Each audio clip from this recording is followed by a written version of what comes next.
Welcome to Influential Entrepreneurs, bringing you interviews with elite business leaders and experts, sharing tips and strategies for elevating your business to the next level. Here's your host, Mike Saunders.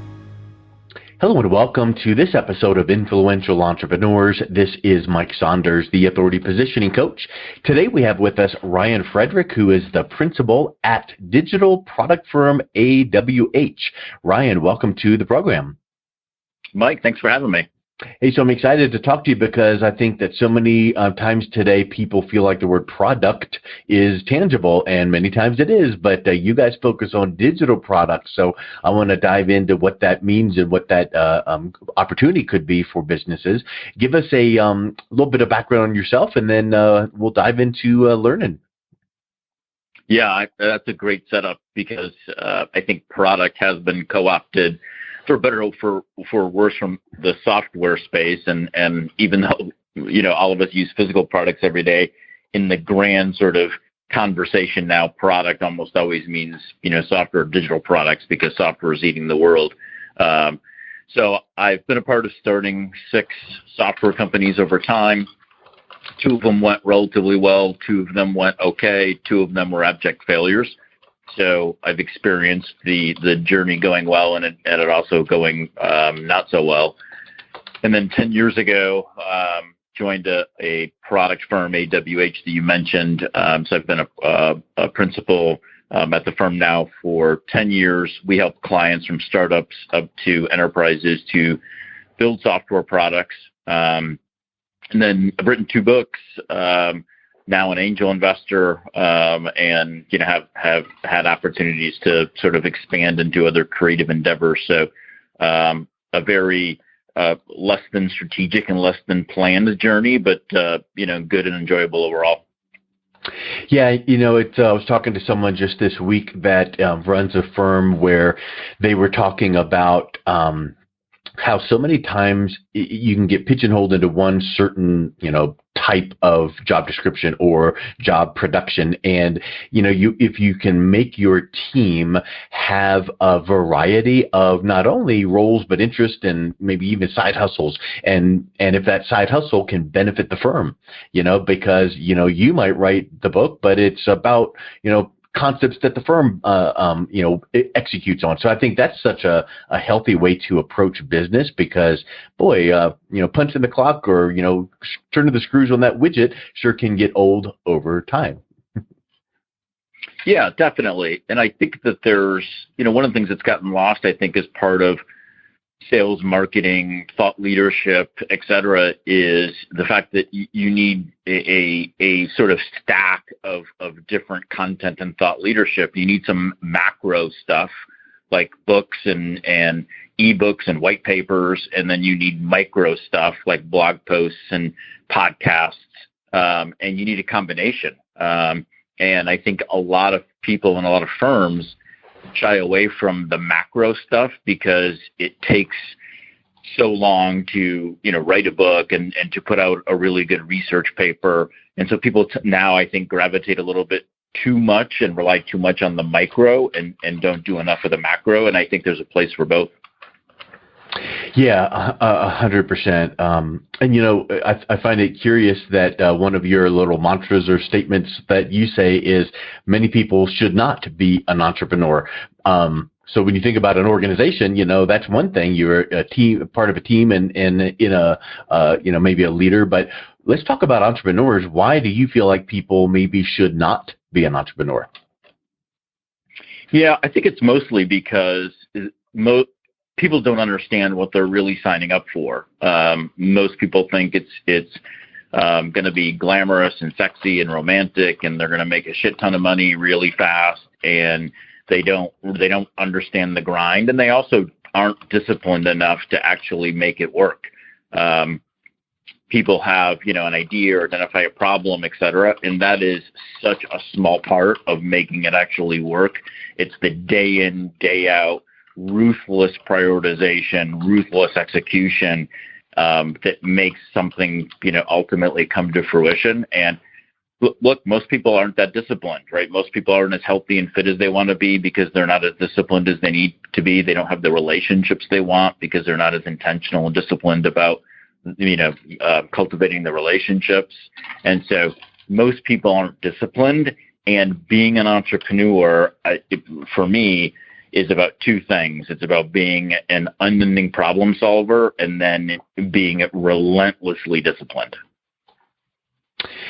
I think that's awesome because, you hear so many times on Shark Tank, well, what's the actual problem we're solving here? And I think that so many times the level of success is predicated on the depth of the problem you solve, because you can have success, air quotes, little s, just going, oh, yeah, we can do this.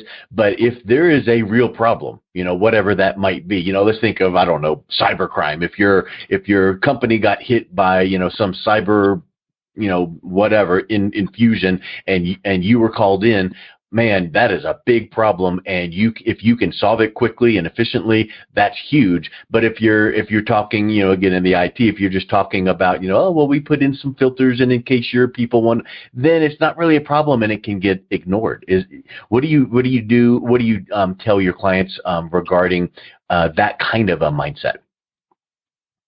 Yeah, I totally agree. I think there are degrees and levels of problems, and most people approach building a product and a company without the deep problem understanding that they need to build a product and to provide a solution to customers that customers value in a significant enough way to be able to build a really successful company around it.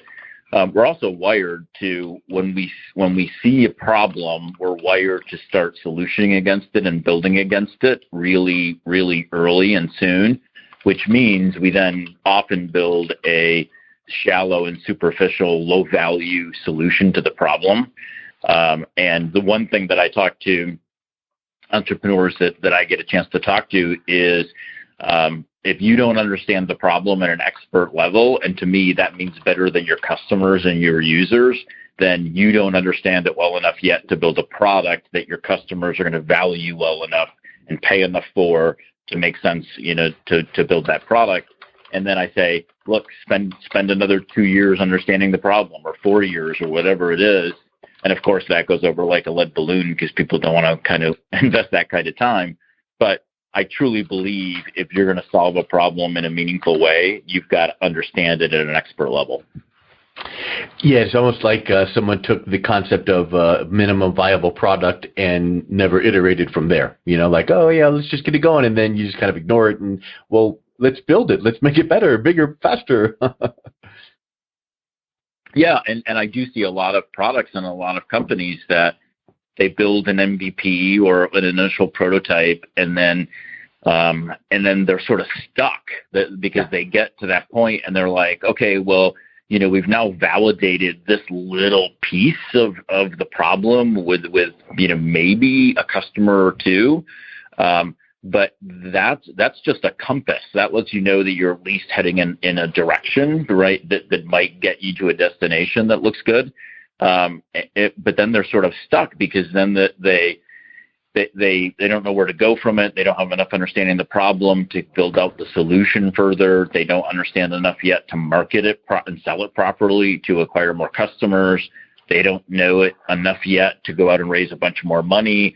So oftentimes you'll see people build an MVP, bring it out to a handful of customers, and then the whole thing kind of dies because they still didn't understand the problem and the customer current state and new reality around a larger solution. And so then the MVP sort of comes out, and then that's where it starts and ends. Yeah, it was a proof of concept, but you go throw a party at proof of concept and, but that's like square 1/2. That's zero space. So that's a really, really good point. And that's one of the reasons that products would fail. Let's kind of put a little clarity on this. When you say you work with companies on products and digital products, what might that look like? Give us an example, maybe in an industry or a case kind of a study. What would you be able to do to help out in that respect? Yeah, most of our clients come to us, whether they're startups, mid-markets, nonprofits, or enterprises. They come to us with a blurry vision of what they want to build and who they want to build it for. And so our team engages with them to figure out, okay, what are the outcomes that we're trying to drive? What does success look like for this product? And then sort of work back from there to then say, okay, what's the problem statement? And then build experiments inside of that to say, how do we validate the problem? How do we validate the right solution? And how do we validate if we're progressively on the right path? And of course, we've got designers and engineers and DevOps people, et cetera, from a software product production perspective. But in my mind, probably the most valuable thing that we do with clients is help them along the journey of figuring out why they're building something, who they're building it for, what the value proposition is, and then how are they going to sort of position the product, given those those other things. And most clients want to just start building, right? Because that seems tangible, that seems like progress. But more often than not, if you start building without that other context and those foundational elements, you're more likely to build something that nobody cares about and nobody values to the extent that you need to, than if you put in the work ahead of time to really be grounded in problem understanding, the why you're doing it, and then how you're going to go about actually doing it in a way that customers value. And there's a lot of, validation that gets done poorly with initial customers that creates a lot of false positives that then facilitate software products getting built, where the builders then, say, well, we don't know why this is working because, the early customers all agreed that we were on the right path. And then if you start sort of peeling back the layers and understanding, well, what kind of questions did you ask them and what kind of validation were you doing and how were you doing the validation, you realize it was all on the positive. And all of the positivity that they got back from the early customers were false positives because they never gave the early customers permission to tell them what they didn't like about the product. They only asked them what they did like, if that makes sense. Yeah, it reminds me of, I literally this morning had coffee with a colleague of mine, and we were talking about how when you ask people their opinion and you get these rave reviews and, oh yeah, we would do that, and oh, you're going to build this product, yeah, we want it, and then you take the time to build it and go back to the same people and say, okay, here's the credit card link, buy it, and they're like crickets. And so you've got to get to the point where people get it, like it, see it, need it, and then take action. So I mean, that's a big piece of thing, and maybe it takes the crowd sourcing of not only content or ideas but engagement, and maybe having the crowd be part of somehow the process without getting in the middle of it. So that's a super good point that you bring up there. Yeah, absolutely. Because a big piece of our work now, and this has evolved over time, is helping our clients form and execute customer advisory boards, where we say to our client, you have an inkling of an understanding of the problem. We know how to build software products well and successfully, but who really has the most context that we need to tap into to make sure that this goes as well as possible and increases the odds of success? Customers. And so we help them set up customer advisory boards. We were on a call with a new client yesterday, and 5 customers as part of this new customer advisory board. And there's just nothing in the early product development phases of getting customers looped in, giving them permission to tell you have no idea what you're doing and no idea what you're talking about, and then give them the keys and let them drive, the car for a little bit, because they will direct you to where you should be focusing and what the product should look like and how it should do it to solve their problems. And then what you're doing as part of that is they're also getting ownership, right? They're taking ownership of the product because you're letting them give you so much feedback. And for an early product, whether you're talking about a startup or frankly even an enterprise company that's trying to bring out a new product, that early customer ownership is critical, because those early stories and those early case studies are then what you go use to market and sell the product to others. Yes. Yeah, and it's all part of a process. One builds upon the other, and I'm certain that you cover those kind of things in your book, The Founder's Manual. Talk a little bit about that book, regarding what's another kind of a takeaway that people will get from the book. Yeah, thanks for bringing that up. Yep, some of these things that we've talked about are in there, and there's other things in there. The book is broken up into 3 sections: founder, product, and startup.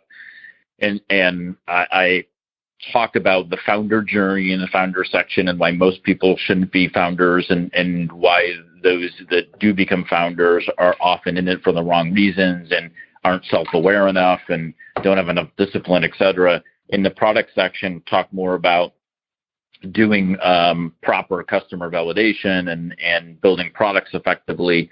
And then in the startup piece, about building the right team and raising money and all of those kinds of things. And one of the themes that is across all 3 of the sections is that founders need to be really good storytellers, because you're not going to recruit the team that you want. You're not going to raise the investment that you want. You're not going to acquire the customers that you want. You're not going to build the product that you want if you're not a good storyteller. And storytelling, I think fundamentally is a skill that is lacking in the world. And I think founders are particularly challenged at storytelling, because they often come with a specific skill set to being a founder, i.e. they're an engineer, maybe they're a salesperson, maybe they've been in a managerial position at a company, and they've decided to now take this entrepreneurial journey, and they probably haven't effectively ever been taught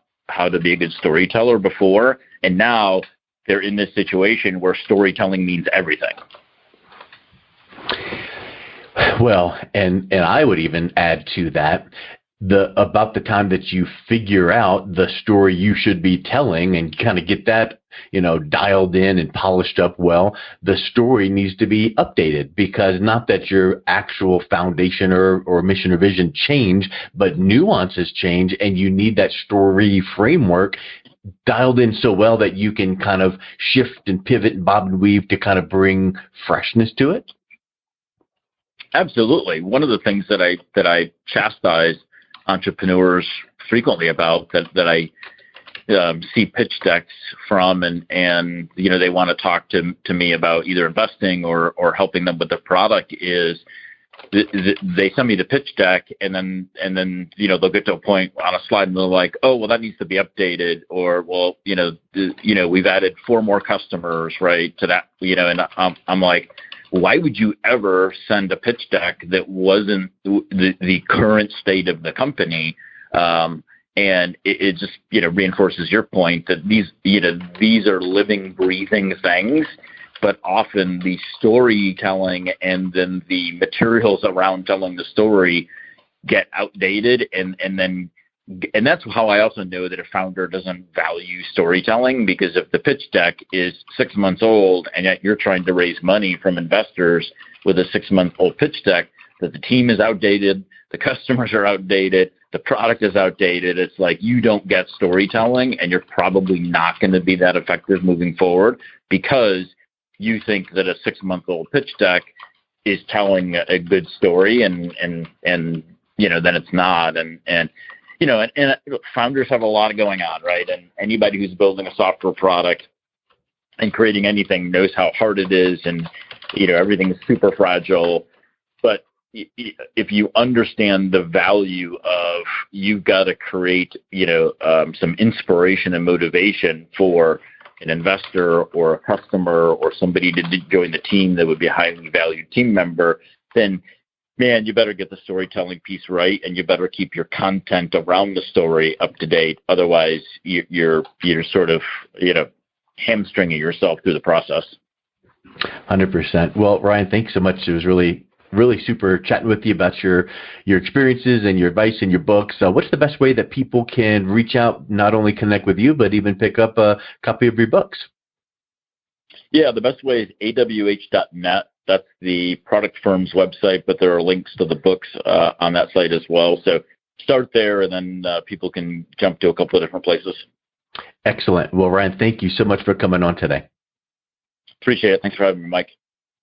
You've been listening to Influential Entrepreneurs with Mike Saunders. To learn more about the resources mentioned on today's show or listen to past episodes, visit www.influentialentrepreneursradio.com.